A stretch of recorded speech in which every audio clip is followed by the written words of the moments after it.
Depuis 2019, on connaît bien les ambitions de Tim Cook, directeur général de Apple, en matière de santé et bien-être. On the healthcare in particular and sort of your well-being, this is an area that I believe if you zoom out into the future and you look back and you ask the question, what was Apple's greatest contribution to mankind? It will be about health. De tous les objets technologiques, le seul qu'on peut porter absolument H24 est une montre connectée. Les possibilités en termes de santé, bien-être et sport sont énormes. Avec une montre connectée qui disposerait de capteurs performants et de logiciels et applications efficaces, on pourrait suivre la qualité de son sommeil, suivre différentes données physiologiques importantes pour surveiller notre santé ou encore faire du sport ou un programme d'entraînement efficace. Mais où en est réellement aujourd'hui l'Apple Watch, notamment l'Apple Watch Series 7, dans le domaine de la santé, du bien-être et du sport? C'est ce qu'on va voir aujourd'hui. Salut à tous et bienvenue, moi c'est Max. Alors ça fait des années que j'ai tout le temps au poignet une montre Garmin, là c'est la Garmin Fenix 6X et j'ai vraiment tout le temps sauf pour la douche, donc je dors avec, je fais du sport avec, tous les sports que je fais c'est tout le temps avec la Garmin, que ce soit dans l'eau ou hors de l'eau, et pour différentes raisons je n'ai jamais essayé d'Apple Watch, mais ça a changé il y a un mois vu que j'ai acheté l'Apple Watch Series 7. J'ai pris l'Apple Watch pour deux raisons, d'une part je suis dans l'écosystème Apple, niveau iPhone, MacBook Pro et tout ça, et d'autre part je voulais voir ce qu'elle m'apporterait et ce qu'elle m'enlèverait par rapport à la Garmin dans la vie de tous les jours, et en particulier pour le sport. La seconde raison, c'est que je voulais en faire cette vidéo pour vous montrer aussi où en est l'Apple Watch Series 7 en termes de santé, bien-être et sport. Alors j'ai mis sous la vidéo un timecode avec différents chapitres et on commence par le premier point qui est le cardio-fréquence-mètre de l'Apple Watch Series 7. Alors j'ai fait beaucoup de tests en faisant du sport, de la course à pied, de la muscu, du cross-training, en courant souvent avec deux montres, de la Garmin d'un côté, l'Apple Watch de l'autre, des fois avec ceinture cardio Garmin thoracique qui était reliée à la montre Garmin pour comparer vraiment ce que disait l'Apple Watch par rapport au cardio ceinture de chez Garmin, des fois sans ceinture cardio pour comparer juste les deux valeurs. J'ai aussi vu beaucoup de vidéos sur le sujet. Franchement, pour la faire très très courte, le cardio intégré à l'Apple Watch Series 7 est le meilleur cardio intégré sur une montre aujourd'hui. Alors c'est parti, là j'ai la Apple Watch Series 7 au poignet gauche et j'ai la Garmin Fenix 6X Pro au poignet droit. Ça c'est vraiment un point qui est hyper important, ça veut dire que toutes les mesures qui sont prises pendant le sommeil, pendant la journée, pendant le sport sont des mesures qui sont crédibles. Alors bien sûr des fois il y a des petits écarts par rapport à ce que donnerait un cardio ceinture, mais dans l'ensemble c'est vraiment super précis et c'est largement mieux que ce que font Garmin par exemple, mais aussi Polar Pro qui pourtant est réputé dans le secteur. Alors notez aussi que si on va dans les réglages de l'Apple Watch Series 7, on peut aussi ajouter un cardio-fréquence-mètre externe. C'est ce que j'ai fait en ajoutant le cardio de chez Garmin, la ceinture HRM Pro, la jaune, là qui est Bluetooth. Et franchement, au bout de quelques jours, j'ai arrêté de le faire, de la mettre, parce que j'ai vu que les mesures étaient très similaires avec le cardio de la montre intégrée. C'est quand même plus pratique. Donc franchement, c'est une très très bonne surprise. Point suivant, c'est le GPS. Là encore, c'est une excellente surprise. Il est vraiment très très bon. Là, ça monte assez fort et on est sous les arbres. On sera un bon test pour comparer les GPS de la Garmin et de l'Apple Watch. J'ai comparé avec le GPS de ma montre Garmin Fenix 6X. Il y a différentes mesures qui diffèrent un petit peu, mais tantôt c'est l'une qui a raison, tantôt c'est l'autre. C'est vraiment un excellent GPS intégré. J'ai aussi vu pour vérifier différentes vidéos YouTube sur le sujet. Franchement, par rapport au GPS, c'est encore une fois du très très bon boulot. Alors pour les capteurs de base qui sont le cardio et le GPS, aucun souci, ça marche vraiment très très bien et on peut s'y fier. On peut juste regretter l'absence de capteurs qu'on aurait pu espérer avoir sur l'Apple Watch Series 7, comme par exemple une mesure de la glycémie ou autre. Mais bon, par rapport à tout ça, il n'y a aucune différence de capteur entre l'Apple Watch Series 7 et l'Apple Watch Series 6. Le point suivant, c'est le confort, et là pour commencer, c'est une évidence, mais l'Apple Watch Series 7 par rapport à la taille et au poids, elle est vraiment beaucoup plus confortable et agréable à porter nuit et jour qu'une Garmin Fenix 6X Pro. Il n'y a pas photo, ça c'est vraiment une évidence. Mais il n'y a pas que ça, il y a aussi le confort de montre connectée. La Garmin est aussi une montre connectée, je peux avoir mes SMS dessus, différentes choses intéressantes, mais c'est beaucoup moins poussé, c'est beaucoup moins pratique et agréable qu'une Apple Watch qui est vraiment l'une des meilleures montres connectées du moment. Alors je ne vais pas lister toutes les possibilités qu'offre une Apple Watch, mais au quotidien c'est vraiment un énorme confort. Je peux commander le volume de mes AirPods sur l'Apple Watch, je peux commander mon Apple TV, je peux déverrouiller mon Mac, je peux écrire un SMS, répondre à un coup de téléphone. Et donc je commence à décrire un petit peu, et il me dit mais on le connaît, on est abonné. Moi tu le connais, mais ça serait super. Donc voilà, je me suis dit ça va être l'occasion de m'appeler Max. Eh bien écoute, ça va très bien, je suis en rando là, pour ne rien te cacher. Bon, c'est vraiment absolument énorme, et ça par contre c'est pas du tout possible sur une Garmin. Pour finir sur le confort, il y a un point qui est hyper important dont je reparlerai après en détail, c'est l'affichage sur l'écran de l'Apple Watch qui n'a absolument rien à voir avec la qualité d'affichage de la Garmin.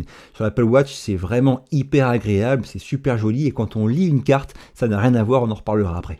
Dans le point suivant, je vous parle d'une application. Il faut savoir que nativement, l'Apple Watch n'a pas d'application pour gérer vraiment un entraînement spécifique fractionné, par exemple en course à pied, contrairement à ce qu'on peut faire sur Garmin. Et si je veux me créer un fractionné de mon choix avec différentes séries de vitesse ou de distance, du repos, etc., et ben nativement, c'est impossible. Et il faut savoir que j'ai téléchargé une application payante qui s'appelle Work Outdoors, qui est vraiment excellente. Elle vaut 6 € et elle vaut largement son prix. Alors l'Apple Watch Series 7 en 45 mm, elle coûte 459 €. La Garmin Fenix 6X Pro, elle coûte aujourd'hui 530 € je crois. Donc 459 € plus 6 € pour l'application et vous avez vraiment l'équivalent d'une Garmin au poignet. L'application Work Outdoors permet de gérer plusieurs sports. Je l'ai particulièrement testé sur la course à pied et pour le cross-training. Et ce qui est intéressant, c'est qu'on peut vraiment paramétrer totalement tous les écrans qu'on veut avoir au niveau affichage sur la montre pendant qu'on fait du sport. Et on peut aussi programmer des entraînements spécifiques avec différentes phases de fractionné comme on souhaite. C'est vraiment hyper complet et j'ajoute que les cartes GPS qui sont fournies sont aussi paramétrables au niveau de l'affichage et elles sont d'une lisibilité fabuleuse. Le GPS sur l'Apple Watch Series 7, l'affichage en tout cas des cartes et tout, c'est vraiment un pur bonheur. C'est-à-dire que on peut naviguer facilement, comme l'écran est tactile, sur les cartes dont l'affichage est vraiment somptueux. On peut avec la molette zoomer, dézoomer. Alors ceux qui ont déjà une Garmin, vous savez que c'est pas du tout agréable de naviguer sur une carte GPS avec une Garmin. Là ça n'a rien à voir, c'est un point qui est vraiment un vrai régal d'utiliser le GPS sur une rando avec une Apple Watch. Bref, associez l'Apple Watch Series 7 avec l'application Work Outdoors et vous avez quelque chose qui est largement mieux qu'une Garmin. Courte pause, si la vidéo vous est utile ou agréable, pensez à me le dire en commentaire, à me défoncer ce bouton like et à vous abonner, ça m'aide beaucoup. On y retourne. Alors comme vous le savez, les constructeurs tentent de créer un écosystème qui fait qu'on s'y sent bien et qu'on n'a pas envie de le quitter. C'est vraiment le cas par exemple chez Garmin, quand on est habitué à avoir son suivi de sommeil, d'activité et tout ça, son compteur de pas, eh bien on a un peu du mal à quitter l'écosystème Garmin. C'est le cas aussi bien sûr chez Apple, qui font tout leur possible pour qu'on s'y sente bien, avec les différents anneaux qui se remplissent à mesure qu'on remplit différents objectifs qu'on aura paramétrés au préalable. Bref, changer d'écosystème peut paraître compliqué, mais ce qu'il faut savoir c'est que sur l'Apple Watch, tout est vraiment ouvert. Par exemple, tout ce que je fais comme activité pourrait être envoyé sur l'application Strava, c'est le cas sur l'application Form d'Apple Watch, mais aussi sur Work Outdoors. Dans les deux cas, je peux envoyer directement sur Strava. Et si j'utilise l'application RunGap, je peux aussi envoyer sur Garmin Connect, ce qui me permet d'avoir mes activités enregistrées sur l'Apple Watch qui sont envoyées sur mon application Garmin Connect. Bref, quand on passe sur l'écosystème de l'Apple Watch, on peut tout à fait continuer à envoyer ces données sur Strava ou sur Garmin Connect. Alors un petit mot rapide sur tout ce qui est aquatique. L'Apple Watch a des données résistantes à 50 mètres. Concrètement, vous pouvez nager avec complètement, mais il recommande d'éviter les sports où vous pouvez avoir des chocs dans l'eau, comme le ski nautique, le surf, tout ça. Donc moi, je la prendrai pas pour aller kiter par exemple, pour faire de la plongée bien sûr, mais par contre pour tout ce qui est natation en piscine ou en mer, a priori il n'y a pas de souci. Alors j'ai pas pu aller nager, par contre j'ai fait différents tests pour savoir les contraintes liées à l'Apple Watch Series 7 pour tout ce qui est natation. Alors premier point, comme l'écran est entièrement tactile, dès qu'on le met sous l'eau, il devient tout noir, et pour éviter ça, il faut commencer par aller dans le menu paramètres en bas là, et appuyer sur la goutte d'eau qui active le mode écran tout le temps allumé et l'écran devient du coup non tactile. Alors chez Garmin, quand on a le cardio par exemple HRM Pro, le jaune là, eh bien quand on nage ou qu'on part en apnée, le cardio prend les pulsations et après il les mémorise et à la fin il peut les envoyer à la montre. Donc du coup on aura vraiment une activité, par exemple si on fait de la natation, on peut vraiment enregistrer tout le cardio de toute la séance avec le cardio HRM Pro et à la fin de la session, il va tout transférer à la montre et tout caler sur les bons moments. Ça c'est vraiment un truc qui est sympa et j'ai voulu voir si ça marchait sur l'Apple Watch, j'ai pas tout compris au résultat. Donc j'ai mis le cardio Garmin HRM Pro sur moi, j'ai commencé une activité sur la montre et après j'ai immergé mon poignet et mon bras complètement dans l'eau. Alors les cardios intégrés aux montres ne marchent pas quand on est sous l'eau, donc je m'attendais à la fin de cette activité de test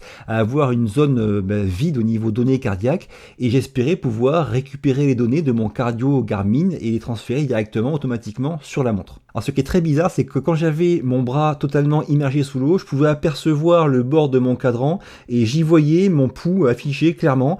Donc j'ai rien compris parce que le Bluetooth dans l'eau ne passe pas. Donc je pense que malgré tout, la montre prenait le cardio avec son capteur intégré, même si j'étais sous l'eau. Bref, ces valeurs sont-elles fiables? J'en sais rien. Si vous voulez que je teste ça plus en détail, dites-le moi en commentaire. En tout cas, voilà. Pour ce qui est de la natation, vous pourrez avoir le décompte des longueurs avec chaque changement à chaque virage en piscine, comme sur une Garmin. Pour ce qui est du cardio, c'est un peu mystérieux, j'ai pas encore tout compris. Petite précision, tant qu'on parle d'eau, je vous conseille vraiment d'enlever vos montres, quelles qu'elles soient, quand vous prenez la douche. Elles n'aiment pas l'eau chaude et elles n'aiment pas non plus tout ce qui est savon et tout. Bref, c'est le seul moment où je vous conseille vraiment d'enlever votre montre, quelle qu'elle soit. Avant de conclure et de parler du plus gros point noir de l'Apple Watch qui est bien sûr sa batterie, un petit mot rapide sur l'application toute récente Apple Fitness Plus. Fitness Plus, c'est vraiment tout récent, hein. Ça fait même pas un mois que c'est arrivé en France. Malheureusement, c'est encore en anglais, en tout cas je suis pas arrivé à changer la langue.